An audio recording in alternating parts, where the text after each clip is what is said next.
Përshëndetje dhe mirëserdhët. Sot do të përgatis kungull të pjekur në furrë, me që në këtë stin të vjeshtës e kemi kungullin të pranishëm, prandaj edhe po e përgatisim këtë recetë të shfrytëzojmë të mirat e çdo stina. Në sa gradë duhet ta pjekni? Le ta shikojmë videon. Fillojmë me recetën. Unë do të përgatis kungull dhe kungullin do ta ndojmë në pjesë të holla. Kështu do ta kemi më lehtë me përgatitë recetën. Dhe pasi që e ndova kështu në pjesë të holla, do ta ndoj në pjesë më të vogla. Pastaj ja largojmë farat edhe do t'ja largojmë edhe lëvorën. Kështu siç po e shikoni.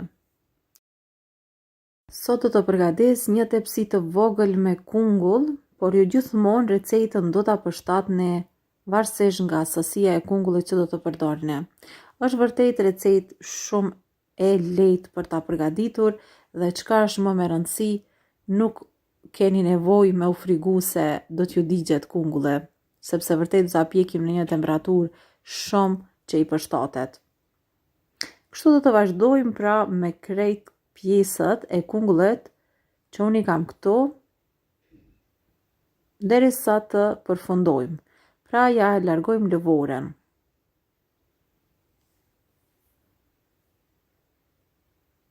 Si që thash pak më herët, se cilën pjesë do të ndajmë në pjesë të vogla. Kështu.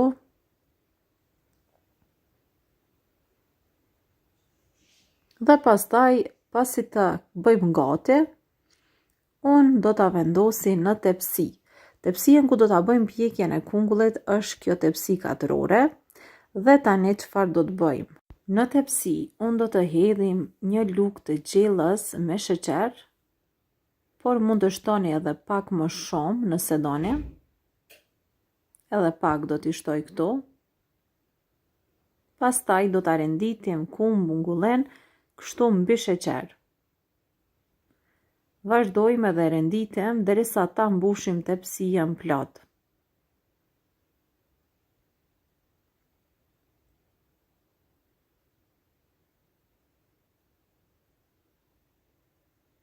Dhe pasi të përfundojmë me kungullin, atëherë unë mbi gjithmonë i shtoj sheqer, por sasinë e sheqerit ja shtoni sipas dëshirës. Kështu mbi do t'i hedhim sheqer. Edhe kjo është receta. Por çfarë është me rëndësi? Kungullit nuk i shtojmë ujë, sepse gjatë pjekjes kungulli vetë do ta lshoj ujin. E pjekim në temperaturë 170 gradë derisa uji të shtërret përfundimisht. Derisa uji të shtërret kështu.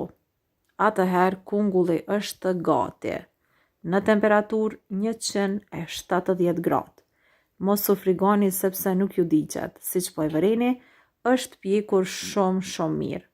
Nëse e doni më të koq mbi, atëherë do ta lëni për një kohë më të gjatë.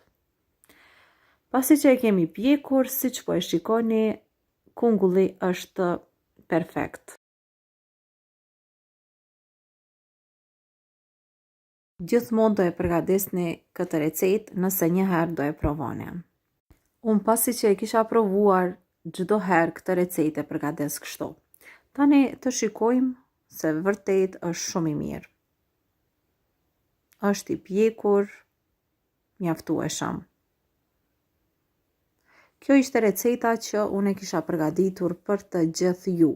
Shpresoj që edhe kjo ide ju ka pëlqyer. Deri me recetat të tjera, shihemi me video të tjera. Mirëmbëjtje.